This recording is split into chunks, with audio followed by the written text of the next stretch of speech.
Сәлем, менің каналыма қош келдің. Бүгін панаманың қалай тігілетінін көрсететін боламын. Алдыңғы сабағымда шаблондардың, яғни выкройкасын қалай жасау керектігін көрсеткен болатынмын. Сол сабаққа қарап, кез келген бас өлшемнің выкройкасын жасауға болады. Бұл панама екі жақтан да киюге болады. Панамаға арналған матамыз қатты болған жақсы. Мендегі мата біреуі джинсы, біреуі хб мата. Матамызды ашып қиып бастаймыз. Менде қазір мата бір ғана қабат. Шаблондарымызды қойып, сызып қиып аламыз. Тігісіне 1 см беріп, артық етіп қиып алыңыздар. Шаблонның оң жағын қиып болған соң, шаблонды екінші жағына қойып, дәл солай 1 см тігісіне беріп қиып аламыз. Матамыздың екі шеті бірдей болу керек, артық шетін қиып тастаңыздар. Келесі бізде панаманың үсті, яғни үстіңгі деталін тігісіне 1 см беріп қиып аламыз. Енді үшінші шаблонымызды матаның үстіне қойып, дәл жаңағыдай бірінші оң жағын, одан кейін екінші жағына қойып, ол жағын да 1 см тігісіне беріп қиып аламыз. Осы қиып алған детальдарымызды екінші матамыздың үстіне қойып, қиып алдым. Бірдей етіп қиып аласыздар. Егер сізде бір бетті панама етіп кигілеріңіз келсе, бір ғана матадан қиып тігесіздер. Енді матаның тең жартысын табу үшін матаны қайырып, насечка береміз. Яғни детальдің ортасын жоғалтып алмау үшін осылай қиып аламыз. Енді детальдарымызды тігіп бастаймыз. Осылай оң бетіне қойып, матаның шетін қосып тігіп шығамыз. Барлығын бөлек-бөлек осылай тігіп шығамыз.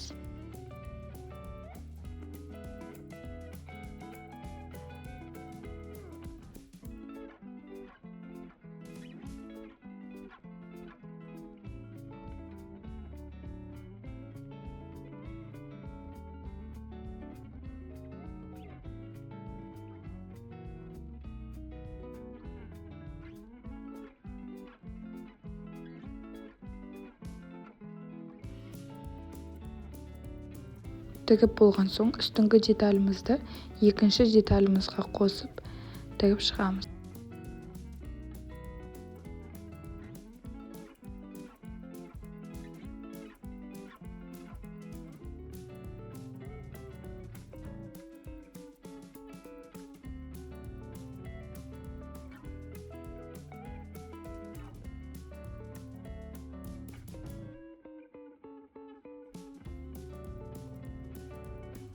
Екі деталімізді қосып тігіп болған соң, осы тіккен тігісіміздің оң бетіне 1 мм орын қалдырып тігіп шығамыз.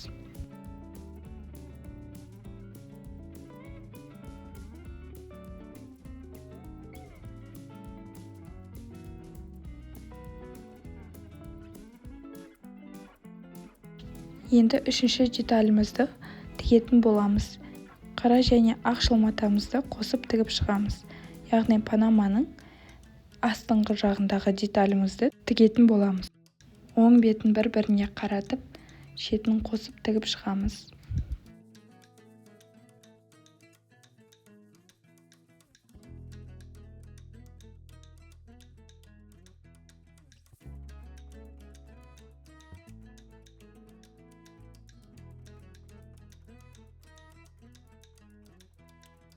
Тігіп болған соң оң бетіне айналдырып, тігісіне 1 см беріп тігіп шығамыз. Тіксеңіздер де болады, тікпесеңіздер де болады. Тіккен өте әдемі көрінеді.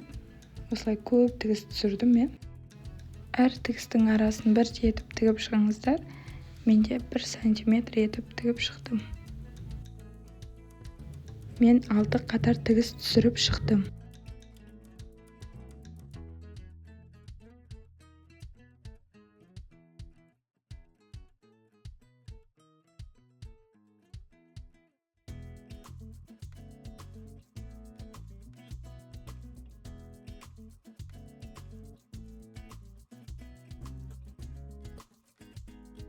Енді қара матамызды дәл осылай жаңағы ақты тіккендегідей үстіңгі деталь мен ортаңғы детальді қосып тігіп шығамын.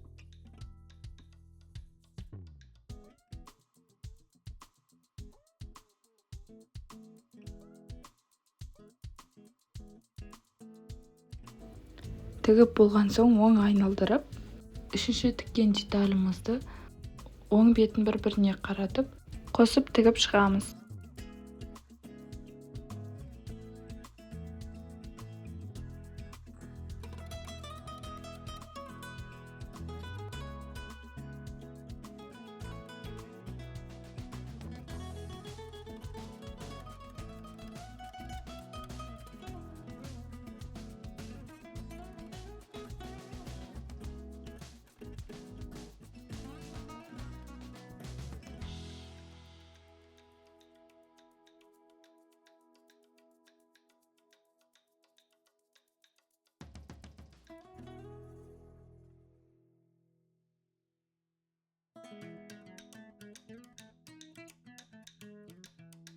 Енді тігіп болған соң ақшыл матаның үстіне ақшыл матамызды бір-біріне оң бетін айналдырып алу үшін 5 сантиметрдей ашық қалдырамыз.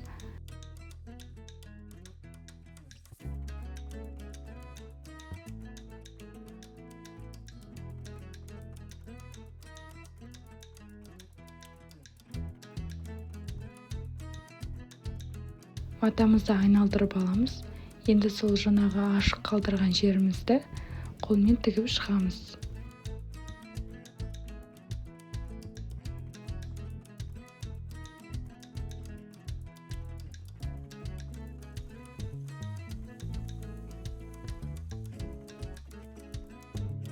Осымен біздің панамамыз дайын болды. Тігістерін үтіктеп шығамыз. Мастер-классым сіздерге пайдалы болды деген ойдамын. Каналыма тіркеліп, лайк басып қолдап кетіңіздер.